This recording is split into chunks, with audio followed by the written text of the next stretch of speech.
Hello students, good morning. कैसे हैं? आइए, आज हम हिंदी व्याकरण में आपको अलंकार के संदर्भ में अर्थ अलंकार पढ़ा रहे हैं। अर्थ अलंकार किसे कहते हैं और कौन कौन से अलंकार इसके अंतर्गत आते हैं, तो देखिए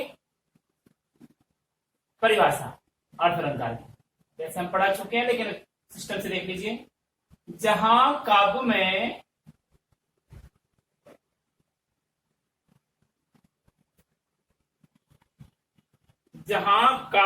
प्रयुक्त शब्दों के आधार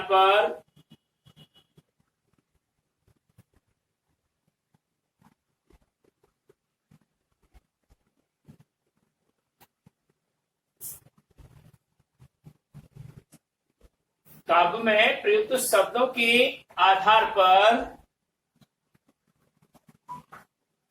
चमत्कारिक रूप से सौंदर्यता बढ़ती है।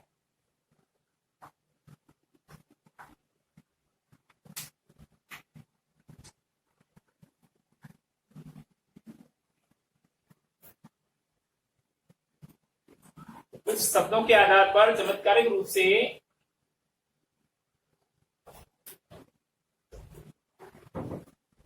शोभा न बढ़कर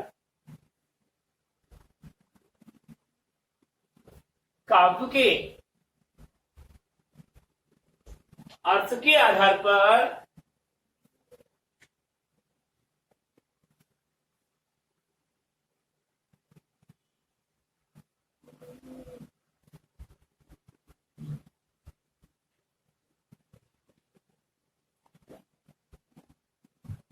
काव्य की चमत्कारिक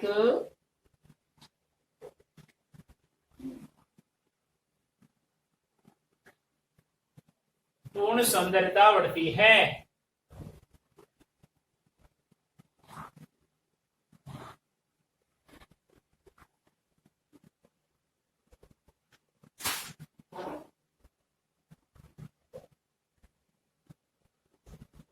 उसे अर्थ अलंकार कहते हैं।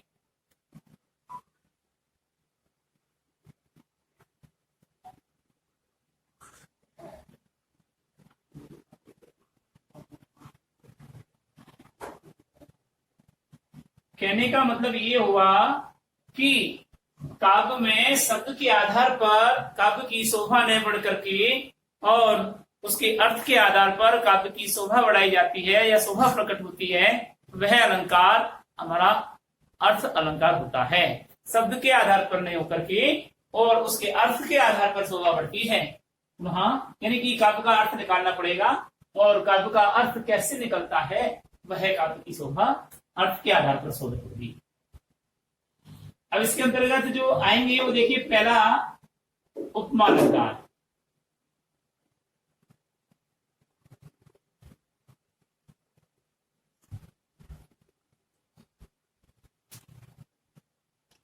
जैसे उपमा अलंकार में आइए, पहले नंबर पर है उपमा अलंकार। हमारे कोर्स के अंतर्गत जो है अर्थ अलंकार, वे अर्थ है उपमा, रूपक, उत्प्रेक्षा, मानवीकरण, विरोधाभास और अतिशयोक्ति। अतिशयोक्ति हमारे कोर्स में नहीं है, तो ये आपको पढ़ने हैं, तो उसमें हम उपमा अलंकार पढ़ने जा रहे हैं। उपमा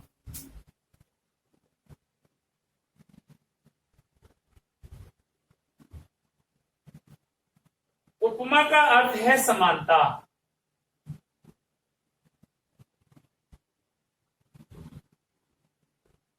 उपमा का अर्थ है समानता।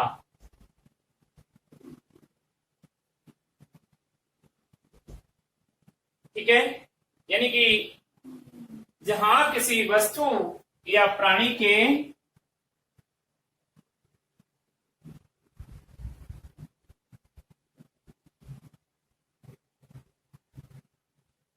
जहां किसी वस्तु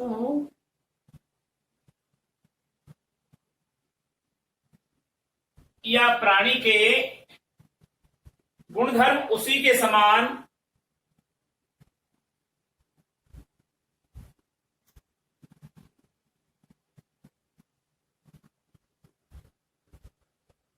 गुणधर्म उसी के समान गुणधर्म वाले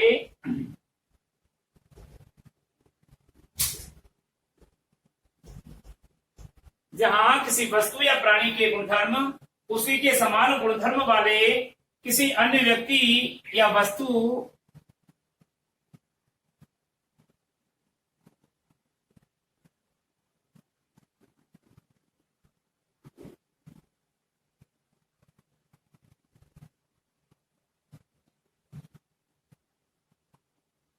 से समानता की जाती है।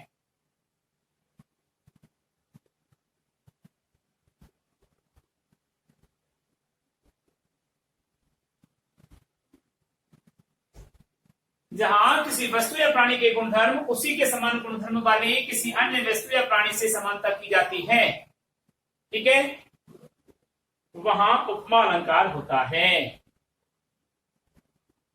वहां उपमा अलंकार होता है।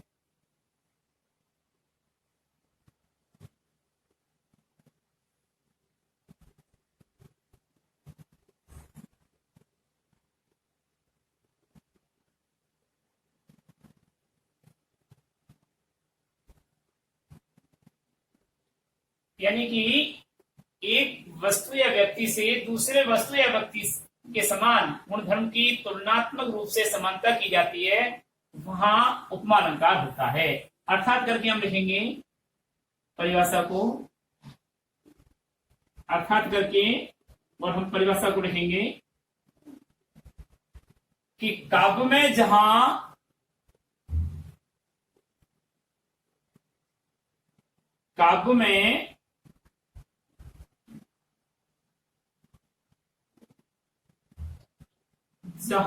उपमेय की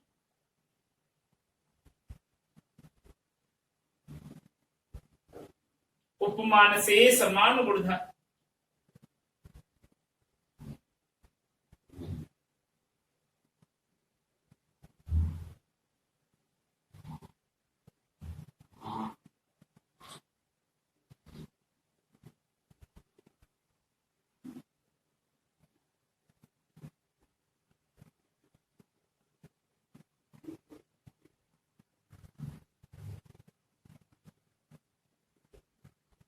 काव्य में जहां उपमेय की उपमान से समान गुणधर्म के आधार पर तुलना की जाती है,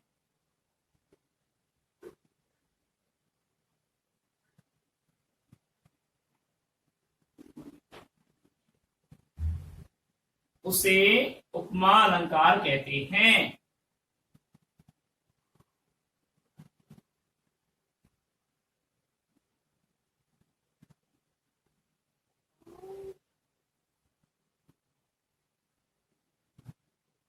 समान गुणधर्म के आधार पर।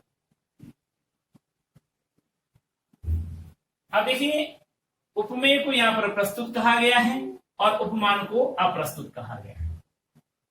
तो आप ऐसे भी कह सकते हैं, काव्य में जहां प्रस्तुत उपमेय की अप्रस्तुत उपमान से समान गुणधर्मों के आधार पर तुलना की जाती है, उसे उपमा अलंकार कहते हैं, ठीक है। अब उपमा अलंकार को पढ़ने के लिए उनके अंगों के बारे में पहले हमको जानकारी करनी पड़ेगी। तो उसके लिए थोड़ा सा आप इन्वर्टेड कॉमा यहाँ क्लोज कर दें। आप जानेंगे कि उपमा अलंकार को समझने के लिए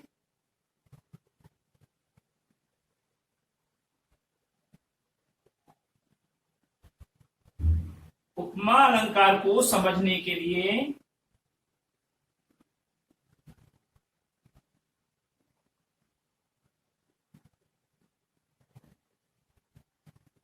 इसके विभिन्न 4 अंगों के बारे में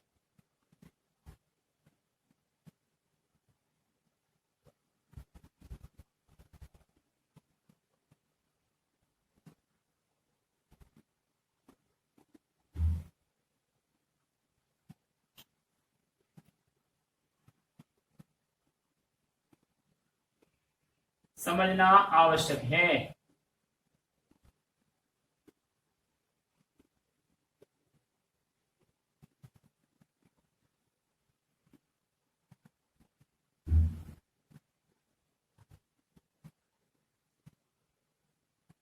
देखिए कौन कौन से 4 अंग हैं, उनको देखिए।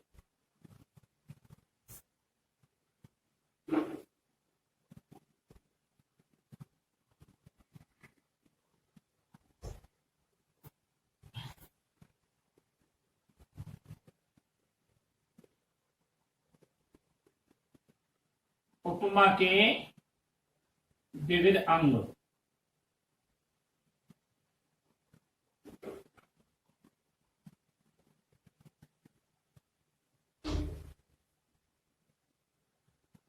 उपमा अलंकार के विविध अंग निम्न प्रकार हैं।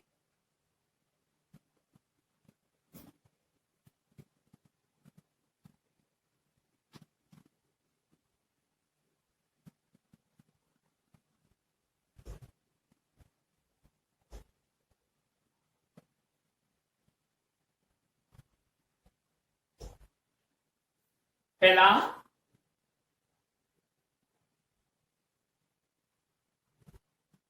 उपमेय। दूसरा, उपमान। तीसरा,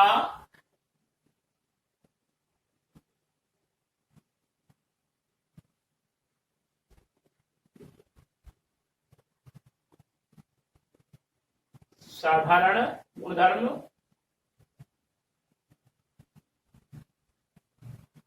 और चौथा, वाचक शब्द।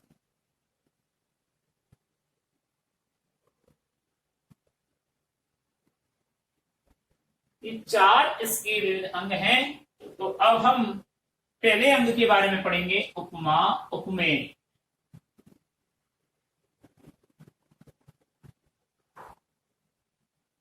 उपमेय क्या है?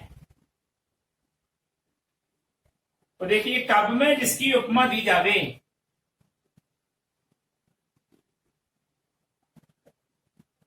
काव्य में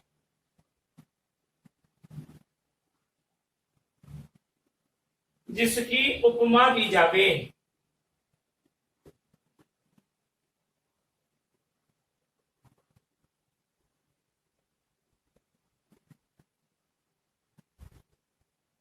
अर्थात जिसका वर्णन हो रहा है,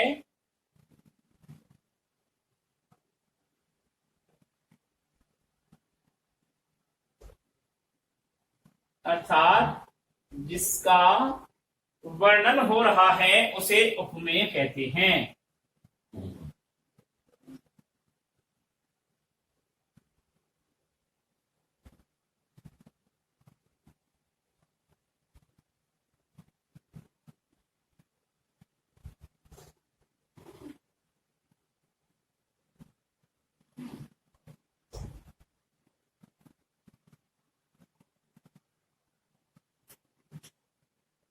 उपमेय को प्रस्तुत भी कहा जाता है। उपमेय को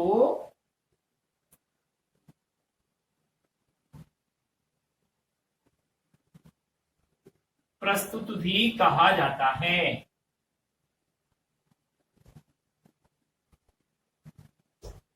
ठीक है, क्या कहा जाता है? प्रस्तुत।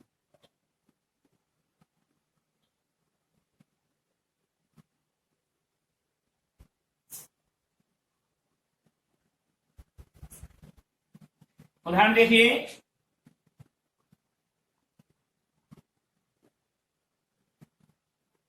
और समझिए, इसमें चांद सा सुंदर मुख।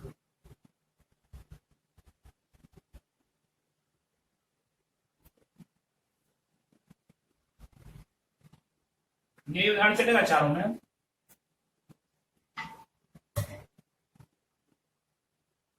चांद सा सुंदर मुख। अब इसको यहां पर देखिए, नीचे लिखेंगे, यहां मुख किसकी बड़ाई की जा रही है? कौन सा प्रस्तुत है यहां पर, और उसकी जिसकी वर्णन किया जा रहा है? तो यहां पर मुख क्या है? उपमेय है। कहने का मतलब विशेषण और विशेष आपने देखा है ना, तो विशेष्य को क्या कहते हैं? उपमेय कहते हैं। और उसकी विशेषता में जो गुण बताए जाते हैं उसको उपमान कहते हैं, जिसको हम क्या कहते हैं? विशेषण कहते हैं। तो उपमान को विशेषण कह सकते हैं और विशेष्य को उपमेय कह सकते हैं। ठीक है,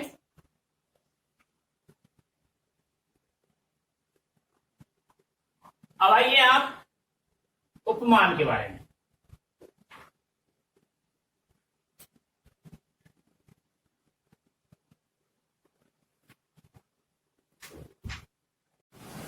उपमान में, उपमान किसे कहते हैं? वह प्रसिद्ध वस्तु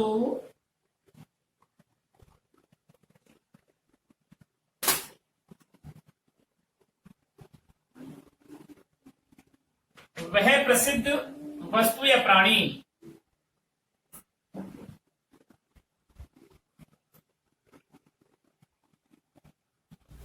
जिससे प्रस्तुत उपमेय की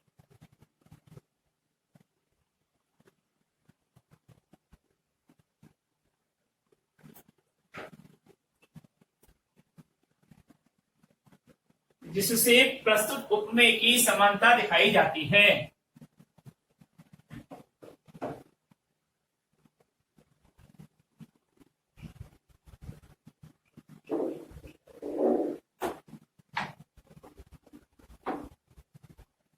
उपमान कहलाता है।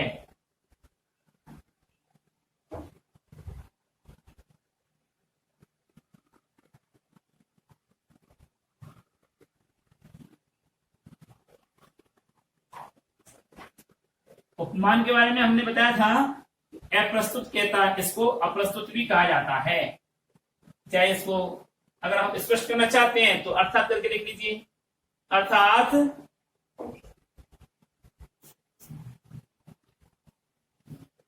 जिससे उपमेय की तुलना की जाती है।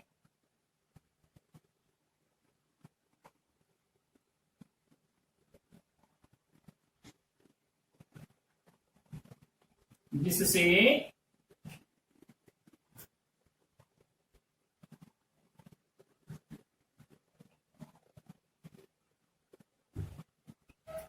उपमेय की तुलना की जाती है।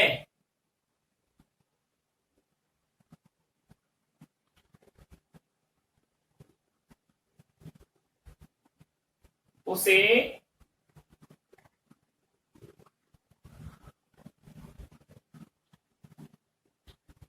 उपमान कहते हैं। Inverted commas close. उदाहरण देख लीजिए।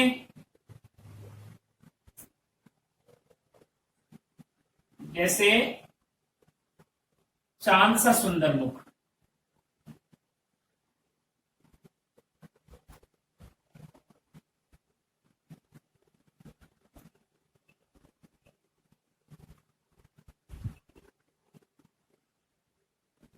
ये है। तो यहां चांद क्या है? उपमान है। यहां चांद उपमान है।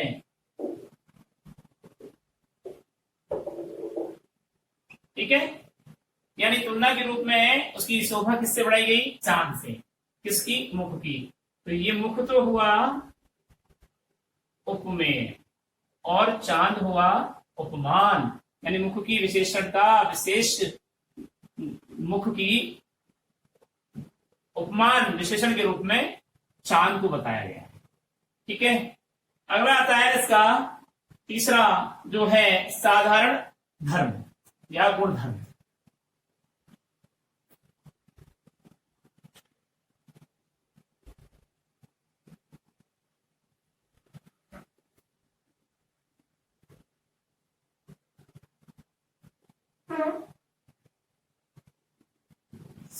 देखो, कई जगह इसको साधारण धर्म कहते हैं और कई जगह साधारण गुण धर्म कहते हैं।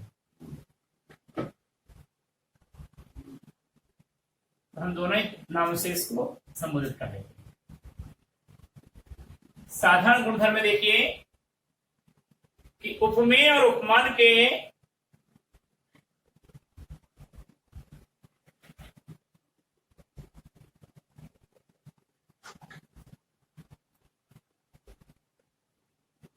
उपमेय और उपमान के समान गुण या विशेषण व्यक्त करने को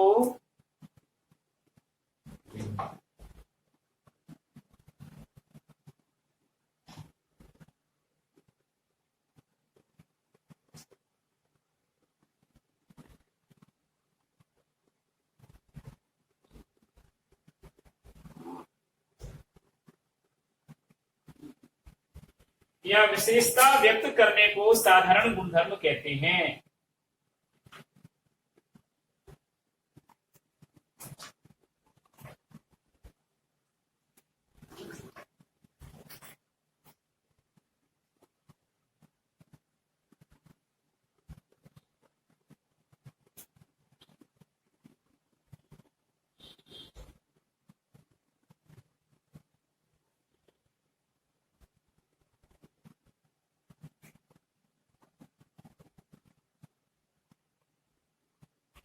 या हम इसको ये कह सकते हैं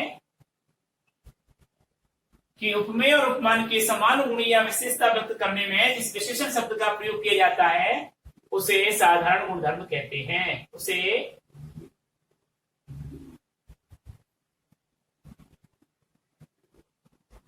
साधारण गुणधर्म कहते हैं।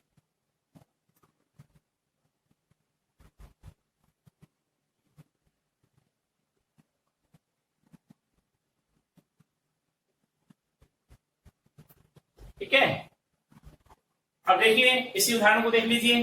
चांद सा सुंदर मुख।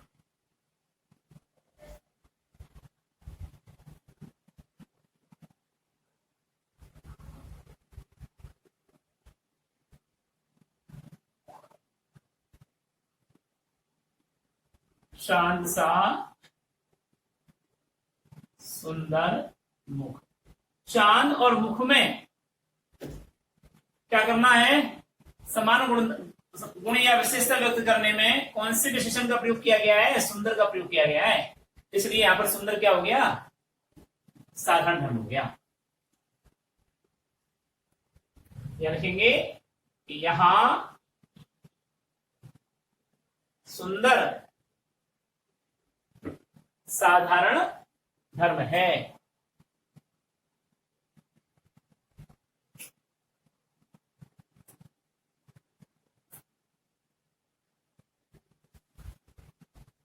ठीक है, यहां पर सुंदर हुआ, यहां पर चांद हुआ, यहां पर मुख हुआ। तो मुख हुआ उपमेय, चांद हुआ उपमान और सुंदर हुआ साधारण गुणधर्म। अब आता है वाचक शब्द।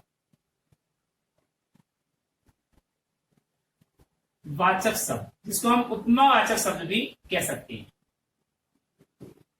ठीक है, उपमावाचक शब्द भी कह सकते हैं। जिन शब्दों को काव्य में जिन शब्दों की सहायता से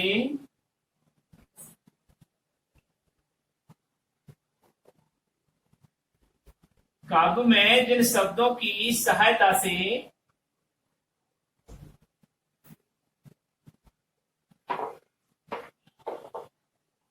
उपमेय और उपमान में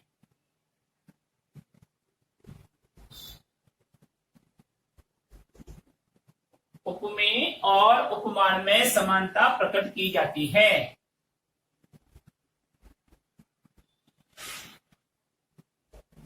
समानता प्रकट की जाती है।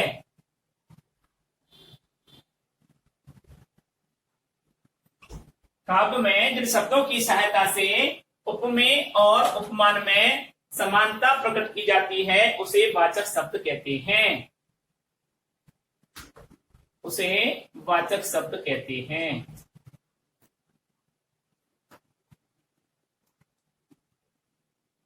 या उपमावाचक शब्द कहते हैं।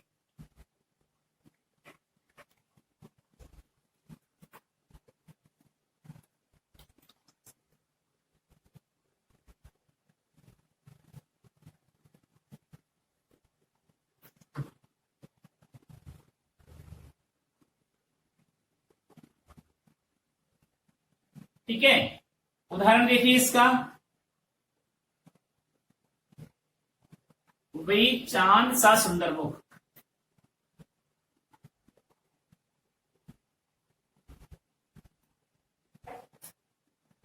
अब हमने सब कुछ बता दिया, चारों अंगों के बारे में बता दिया। 3 अंग पहले बता दिए कि चांद इसमें क्या हुआ? उपमेय हुआ। सॉरी, मुख इसमें उपमेय हुआ, चांद इसमें उपमान हुआ और सुंदर इसमें क्या हुआ?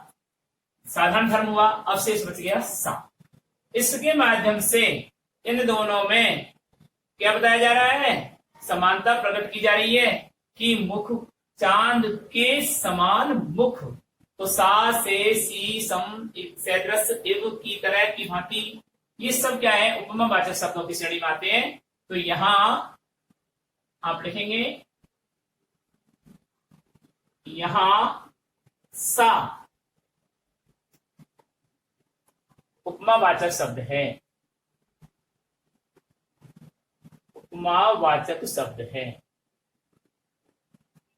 तो उदाहरण में हम इन चारों में से अगर कोई एक भी हमको दिखाई दे रहा है तो समझ लीजिए वहां उपमा अलंकार की उत्पत्ति हो रही है, वहां उपमा अलंकार ही माना जाएगा। ठीक है। अब देखिए वाचक शब्दों के बारे में जब हम पढ़ते हैं तो और भी सा के अलावा और भी वाचक शब्द हैं। तो फिर लगा करके एरो लगा करके लिखेंगे कि उपमा अलंकार में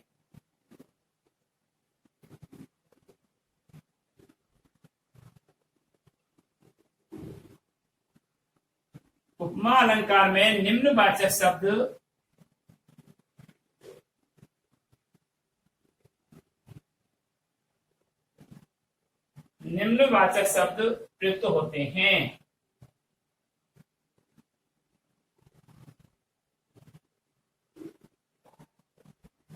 अब देखिए कौन कौन से हैं।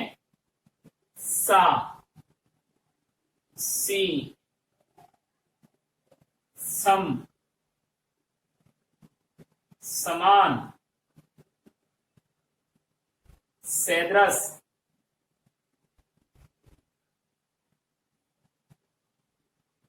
सरिस,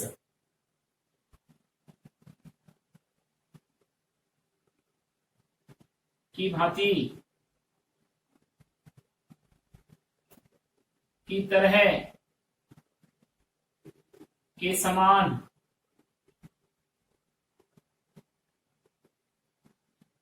जैसी, जैसा,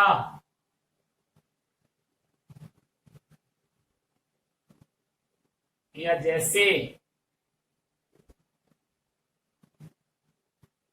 ज्यों, एव, इत्यादि। ये है जी इसके वाचक शब्द। ठीक है। कौन कौन से? सा, सी, सम, समान, सदृश, सरिस, की भांति, की तरह, के समान, जैसा, जैसी, जैसे, ज्यों, एवं, और भांति भी आ जाता है कई बार। ठीक है। तो ये वाचक शब्दों का प्रयोग भी वहां होगा। अब अन्य उदाहरण देखिए, उपमा अलंकार के अन्य उदाहरण।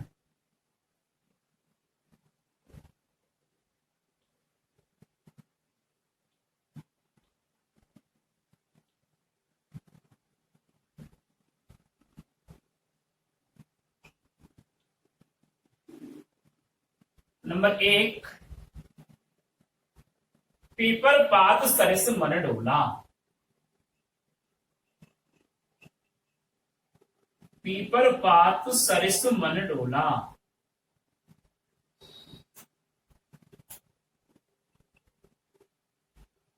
अब इसको समझें, इन चारों अंगों में से कौन कौन से हैं। देखिए उपमा अलंकार के भेद भी हैं।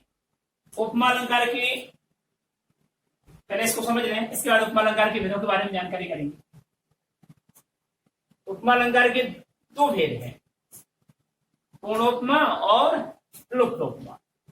पूर्णोपमा का मतलब ये होता है कि जिस उदाहरण में, जिस उपमा अलंकार में, काव्य में, जिस उपमा अलंकार में चारों अंग उपस्थित होते हैं उसे पूर्णोपमा कहते हैं। और लुप्तोपमा किसे कहते हैं? कि उपमा अलंकार के जिस उदाहरण में एक भी अंग अनुपस्थित है या एक ही अंग उपस्थित है उसे लुप्तोपमा कहते हैं।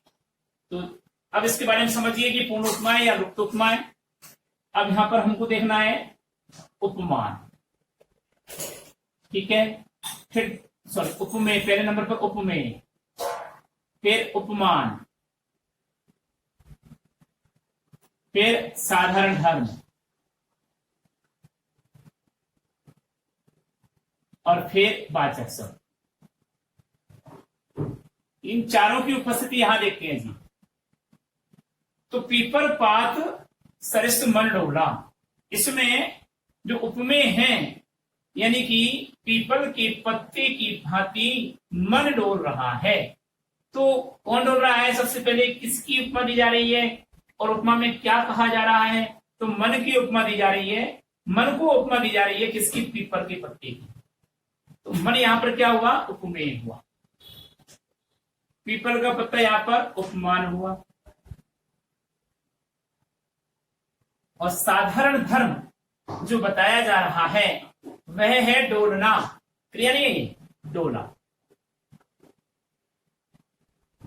और वाचक शब्द है सरिस। तो इससे हम ये कह सकते हैं कि ये अलंकार, उपमा अलंकार क्या है? पूर्ण उपमा अलंकार का उदाहरण है। अभी मैंने बताया पूर्ण उपमा किसे कहते हैं। पूर्ण उपमा अलंकार वह उपमा अलंकार जिसके उदाहरण में काव्य के अंतर्गत उपमा के चारों अंगों की उपस्थिति होती है, उसे हम पूर्ण उपमा अलंकार कहते हैं। ठीक है, इसी के साथ हम उपमा अलंकार के अनुदाहरण अगली वीडियो में बताएंगे। आज का होमवर्क देख लीजिए।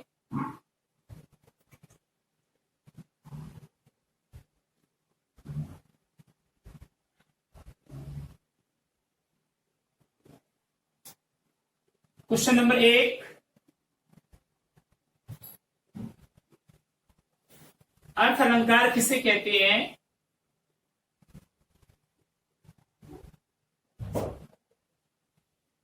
अर्थ अलंकार किसे कहते हैं?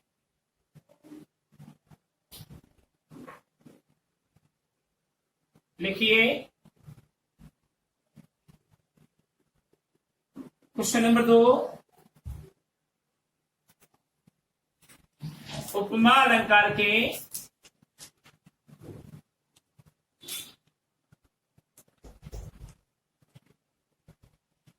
लक्षण, इसको हम परिभाषा भी कहते हैं, वह उदाहरण लिखिए।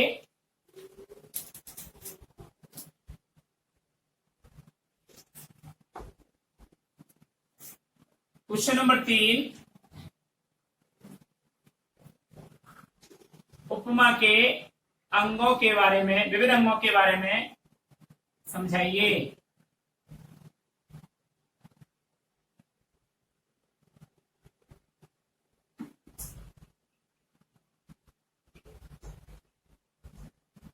ये 3 प्रश्न आपको करने हैं और तीनों ही अच्छे हैं, बड़े हैं। अर्थ अलंकार किसे कहते हैं? देखिए, उपमा अलंकार के लक्षण यानी परिभाषा व्यवधान लिखिए और उपमा के विविध अंगों के बारे में समझाइए। अब हम आपसे इजाजत चाहते हैं, अगली वीडियो में फिर मिलेंगे। नमस्कार।